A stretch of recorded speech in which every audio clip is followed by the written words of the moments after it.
Hello, friends. Welcome back to the Strong Stoic Podcast. I'm your host, Brandon Tumblin. Many people will give advice to be positive. Now, what this means, in a sense, of course, is to be optimistic, to focus on the good things in life, and to imagine your future success, right? Let's be positive here. Certainly, there's a place for this in life. Of course, there's a place for most things in life. However, is there a place for the opposite? Let's say negative visualization. Should we incorporate some regular dose of focusing on bad things, on our potential future failures? If you would like to support this podcast, consider checking me out on Patreon at patreon.com/Brandon Tumblin. You can also join my Telegram group chat, where you can join in on the discussion of the podcast episodes. Consider also signing up for my newsletter on Substack. You get the episodes emailed directly to you, and also my articles are on the Stoic Gym and Medium. And as I mentioned in a previous episode, consider checking out The Seeker and the Stoic, which is a new podcast that I've started with Josh Bertolotti, which will be coming out in the first week in January. So the first 15 minutes of that will all be free, and then it will be behind a paywall on Substack for basically as few or as many dollars as you would like. Let's consider positivity or positive visualization. This is worth mentioning first because it is what is most discussed. In fact, many successful athletes do this. Before they lift a weight or do their sport, they visualize successfully completing that lift or sport, whatever it is they're doing. Now, this is unbelievably helpful for athletes for the simple reason that if you don't believe that you can do something, you're just not going to do it. If you don't have faith in yourself, in other words, there's no way that you're going to actually accomplish anything. And there's no way that there's nothing you can possibly do that's going to mitigate the fact that you have no confidence in yourself if you don't in fact have that confidence. And this is very clear in the gym. If you ever see someone attempt a weight, keyword, but if they're not at least like 75% confident that they're going to get that, there's no way that they're actually going to complete the lift. Now, I don't think you need to be 100% confident, because a lot of times you will go up against something and you're not sure if you can do it. Maybe you need to be 60% sure or something like that. But for the most part, you need to be more on the side of confidence that you can actually do things. I mean, I don't think you can have 100% faith in anything really. But you do need to be more faithful than not for you to actually be successful in anything. There are some weightlifters that believe in themselves so much that when they actually do fail, this is fascinating, they're in complete shock. There's lifters that have so much confidence that when they fail a lift, you'll watch them and they're faced like they're in actual shock that they failed the lift. That's how much confidence that they brought to that competition. And that's just an amazing thing to see. Some of those are caught on video, and it's just fascinating to watch. And this does point to one drawback of too much positive visualization.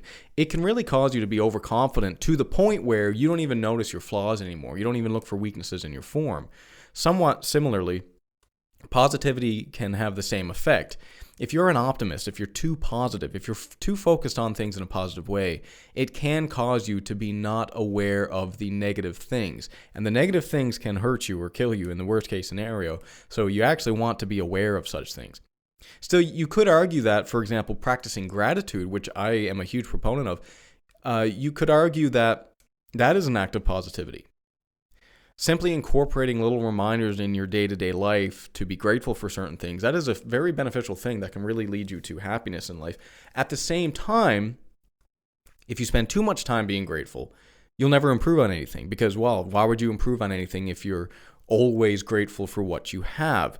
The reason why, me personally, I like to tell people to be grateful more is because we tend to struggle with that more. We tend to struggle with having gratitude more than we do with with having too much gratitude. That's not usually the case. Normally, human beings will lean towards the side of not being grateful enough, and so that's why it's a good thing to remind yourself of to do daily. But this also raises an interesting paradox, right? Why would you work at all if you're completely at peace with where you are right now? But you also need to improve. You also should improve. And you also need to be at peace with where you are. So this is a weird paradox that actually me and Josh Bertolotti from In Search of Wisdom, who of course is on The Seeker and Stoic too, but we discussed this extensively in the past, that You need both to accept where you are right now as being okay.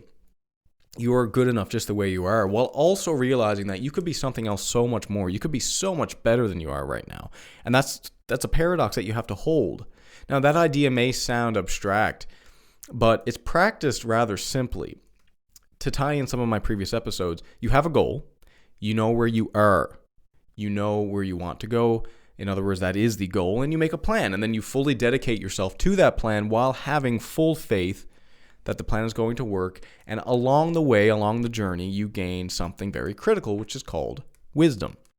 The moral of the story is this: positive visualization and general positivity in day-to-day life, it contributes greatly to happiness, but you don't want to do it so much to the point where you lose sight of your own insufficiencies, your own weaknesses, because you don't want to close yourself off to the potential that something terrible could in fact happen, and something terrible could in fact happen. And now we get to negative visualization. Similar to positivity, negativity is something like pessimism. It's looking at what's wrong, what is flawed, what's broken. Negative visualization is looking at what could go wrong. It's also visualizing your failure. Again, these are somewhat separate but related ideas, being negativity and negative visualization. But no one likes someone that is too negative in the day-to-day life. If you are always pointing out things that are wrong and you never look at the bright side, it's like you have this dark cloud over your head and people will avoid you, man. They'll run from you like the plague. Negativity needs to be balanced just like positivity.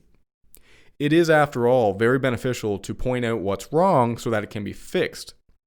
If you're always focused on the positive things, for example, if you have a car, here's a great example.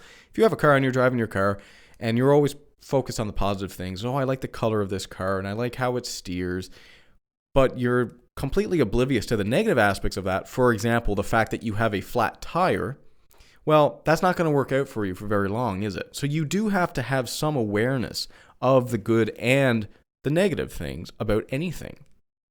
It's very beneficial to point out what's wrong so that it can be fixed. But if you do that too much, if you're focused too much on the negative, it enters the realm of complaining, and that also isn't good. I did an episode on that earlier this year. But if it's done to the right degree, a little bit is okay. A little bit of focus on the negative, on what's wrong, can actually help steer you towards success by improving upon the things that are wrong. And the Stoics actually have a practice that is something like negative visualization. It's called premeditatio malorum. And I did an episode on it a while back. I think that might have even been 2021. But the main idea is that you consider everything that could possibly go wrong, and then you plan for how you will deal with it. Confronted with death, exile, hatred, betrayal, rudeness, what are you going to do about it? I hate to bring this up again because it's overly discussed, but there's a reason it's overly discussed, because it's a beautiful aspect of Stoicism. But much of Meditations is Marcus Aurelius doing just that. He's preparing himself for the people he will encounter in his daily life. He's doing this negative visualization. Companies do this now as well. They call it a risk register. They don't call it premeditatio malorum. It's essentially a list of everything that could go wrong. A part shows up late. A part was built wrong. Someone quits. Followed by a plan how to react to it. Well, if the part shows up late, we're going to do this instead. And then you have basically how you're going to deal with everything in this big register or a table. And here's the interesting thing about this practice. It's very unlikely that you will consider everything. In one sense, that isn't even the idea. The goal in some sense is not even to capture everything that could possibly go wrong. The idea is that you think through what could go wrong and how to deal with it, such that when something does actually go wrong, you're not left with your pants down and you have no plan at all for how to deal with anything. You have some reference and some logic there that you can build upon to figure out what the best plan is to get you back on track. It may not fit exactly in there, but hopefully it's enough to get an idea for how to manage it properly. Now, let's talk about positive and negative visualization for character. Hopefully the ideas I presented so far are clear and understandable, because now I want to make the jump to applying both positive and negative visualization to character development.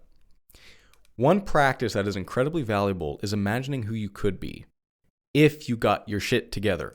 If you did everything right, who could you be? Who could you possibly be? If you got up at the same time every day, you did the work that you wanted to do, you didn't spend too much time on social media, you were there for your family, your friends, like who could you be? Who could you potentially be? Likely it's someone similar or it's similar to someone rather than that you look up to. It's probably an idol of yours in some sense. So it's someone that you deeply respect. And that's an interesting way of thinking about the future. You deeply respect the person that you could potentially be. It's very interesting. That's why you want to, become that, because you respect that spirit. Visualizing this is a great way to motivate yourself to becoming better. It's also very beneficial simply to get some idea of who you want to become. So if you look at someone that you really respect, you can kind of dissect that into what you want to become and move towards that over time. But you also have a list of bad tendencies as well. So let's think about this in the negative sense. You could do something like negative visualization of your character, which would be visualizing who you could be if you let all of the worst parts of yourself manifest themselves into the world. You likely have a list of bad tendencies. We all do. Some are prone to eat too much, to drink too much. Some people tend to be lazy. Some people tend to work too much. Many people are irritable, but just as many people are too easygoing. They never take anything seriously, and that's not good either. This gets down to wisdom, right? To knowing thyself, knowing yourself and what your positives and negatives are. But if you take that list, let's say you can make a list and you jot down everything that you are, let's say, that your worst tendencies. Let's think about it like that. And then you imagine who you're going to be in 5 years. If you gave in to each and every one of those bad tendencies, who are you going to be? If you let those tendencies run wild, you slept in every day, you spent all your time on social media, you never told yourself to get back to work, you never tried to find meaning in your work, you didn't really call your family back when they called you, or you didn't answer, you're going to end up being your personal devil. You'll end up being someone that you really don't want to become. And this is why Dostoevsky's Underground Man resonates so much with me. I bring him up very often because Dostoevsky outlines in that book the person that I personally feel like I would become if I let my worst tendencies manifest themselves. When I read that book, I'm not reading about some fictional character in a novel written by a 19th century Russian author. No, I'm reading about who I would be in 5 years if I didn't work on myself. I'm looking at the weak anti-stoic. Interestingly enough, though, this form of visualization, negative character visualization, has been found to be better for success. So all this talk about be positive. Yeah, okay, there's a place for that. However, they've actually tracked this, that people who tend to think more negative visualization in their character, think about the person who they could be in a bad way, that is actually a better motivator. Why?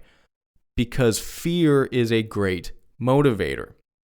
Now, this is going to get a little tangly, so bear with me. The reason is because fear, you could say, shouldn't motivate a Stoic because Stoics are courageous and they don't let fear motivate them. However, I'm going to explain that just in a second. I use that word motivator neutrally, okay? I don't mean it positively or negatively. Fear can, in fact, be a motivator to be a coward. It can also be a motivator for you to be courageous. This is where things get tangly. The Stoics talk a lot about not letting fear dictate your actions.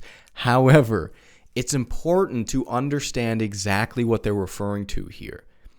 When the Stoics say that fear, in this context, that you shouldn't let it dictate your actions, they're specifically talking about the fear that would motivate you to not be virtuous. For example, fear of speaking truth, fear of fighting courageously. However, we can mirror this idea, as you can pretty much any philosophical ideas. If you do it properly, it gets complicated, but we can mirror this idea to the fear that would motivate you to be virtuous. In this way, you can actually use your fear to work for you rather than against you. So the person that is, let's say, fighting their fear to be courageous, that's going to be a virtuous act. But you can also have your fear be, well, I am afraid of being a coward and who I will be if that comes to fruition. So that is going to be my motivating force as well. And I want to be clear that this idea may not be directly Stoic, and I'm sure to get a bit of pushback on this, but I am more interested in seeking truth than I am in supporting an idea that people had 2,000 years ago. Not that I don't love the Stoics. But a lot of these ideas are proven true, but that doesn't mean that other ideas aren't. This idea of having your fear of being a terrible person motivate you, That's simply a mirroring of the Stoic idea. It turns out, scientifically, that this is the better way to motivate yourself. Positive visualization has a place too. I want to be clear about that. Athletes use it when they need to perform. Managers use it before a presentation. However, when you wake up in the morning and you don't want to get out of bed, maybe it's more useful not to think necessarily about whom you will become if you get up and go to work every morning, but rather whom you will become if you choose to sleep in each and every day. Thank you so much for listening. I hope you enjoyed this podcast episode. If you like this, consider leaving a rating and review wherever you're listening to this. Reviews on Spotify help quite a bit. If you're new here, episodes every Tuesday and Thursday. Check out The Secret and the Stoic and everything I mentioned at the start of the episode. Not going to bug you anymore. Thanks again. Cheers. Until next time.